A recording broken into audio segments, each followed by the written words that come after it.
Kaya pansamantalang walang impounding operation habang nagpapatupad muna kami ng malawakang information drive upang bigyan ng sapat na panahon ang lahat na maunawaan at makasunod sa umiiral na regulasyon. Sinuspindi nening Land Transportation Office o LTO impa mag-impound kareng electrical vehicle kabilang na ring e-bike 10 e-trike sa marakapamagbiyahi king National Highways manibat Lunes December 1.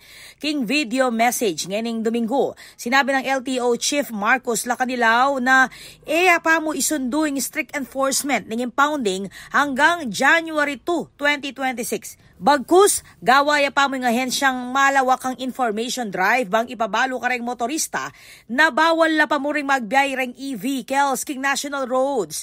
Agpang kang Lacanilaw, pakibat iti kareng reklamo ning publiko. Magpalwalya naman kaning LTO guidelines bang imasala nung nukarin lamalyaring pahintulutan at ibawal reng light electric vehicles. Karas na ning January 2, dinikdik ng LTO chief na ibalaos na ing matigik apamandakap at pamag-impound kareng sasalangsang at ala na kanong maging extension. Dinikdik ng Lacanilaw na kapag nasaning LTO, asiguraduan ng kaligtasan king dalan, kay bat lang mi pabalita rin pilang aksidente akesang kutanda ring e-bikes ampong e-trikes.